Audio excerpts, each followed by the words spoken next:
Welcome back to the channel, guys. It's Irad. We've got another episode of Last Week in Star Citizen, where we take a look at the latest developments coming from Cloud Imperial Games. This past week has been filled with updates, fixes, and some exciting new features, so let's get started.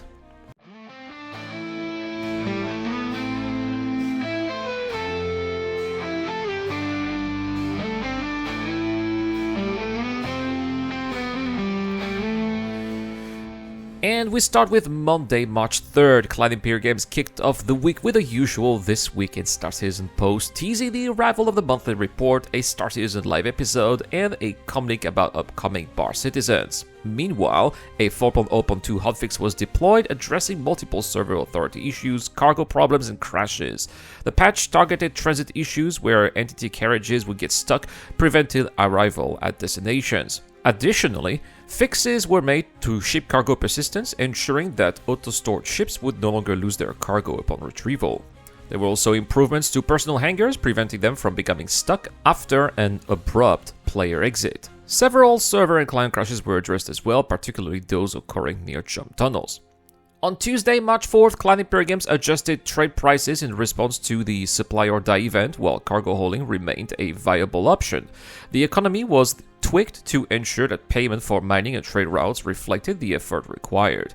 Prices for key resources like tin, ice, copper, and corundum saw significant increases, while Datatrons saw a sharp price reduction.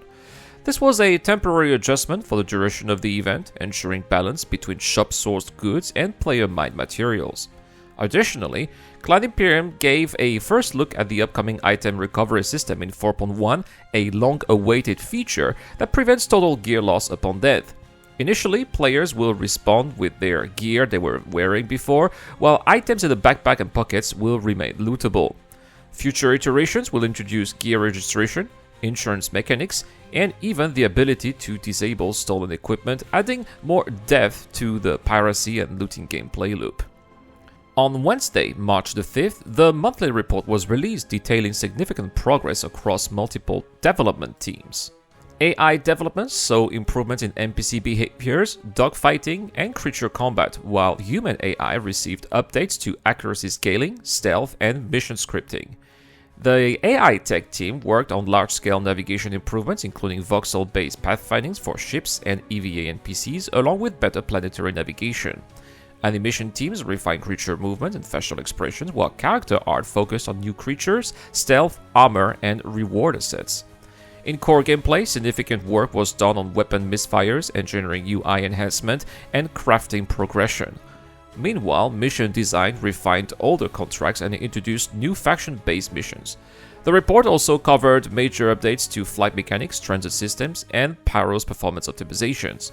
Additionally, Cloud Imperial Games released a new ship owner guide explaining power management, components, and ship signature mechanics. On Thursday, March the 6th, a new Bar Citizen webpage was launched detailing upcoming in-person community events. Star Citizen Live also aired, giving deeper insights into ongoing development, and we learned a lot about several new ships that are now early in production. So if you're interested, I made a whole video about it. You have the link in the description down below. Meanwhile, the second PTU for patch 4.1 was pushed to EvoCAD testers, bringing updates for Hathor alignment facilities and orbital platforms. Art and lighting teams worked to make these locations more visually distinct, replacing older meshes with more vibrant alternatives. Gameplay-wise, place from inventory functionality was enabled for fuses, key cards, and comm boards. Mining gameplay also received a significant update, splitting FPS and ground vehicle mining into several experiences. FPS miners will now focus on Aphorite, Dolovine, and Hydanite, while ground vehicle miners like the Rock will extract new resources such as Beradon, Glycosite, and Fainmaling.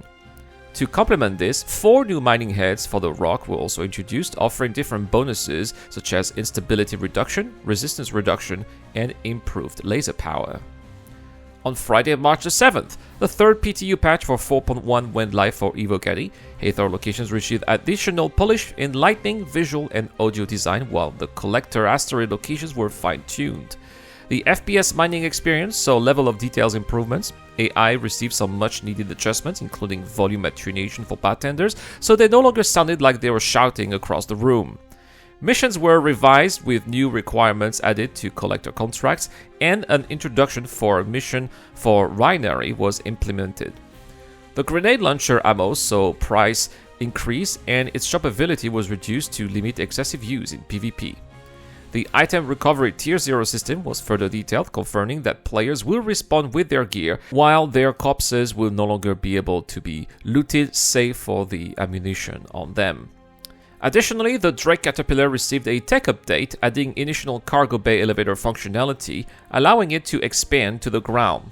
Arena Commander saw 2 new updates, enabling Astor's Clearing Flea Fright and Crossroads in Crime in multiple maps.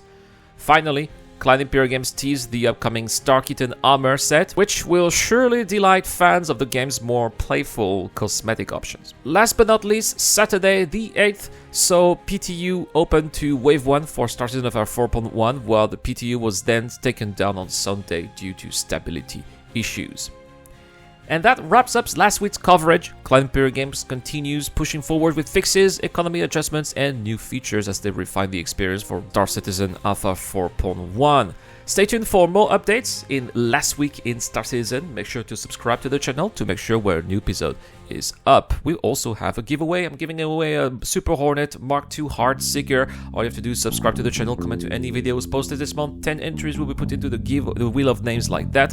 Automatic entries to Patreon and YouTube members. So good luck to everyone. A big shout out to Dr. Fabin, Shadowrise, Ducky to Ducker, and Zero Crusher. I've been Iran, and I'll see you guys in the next one.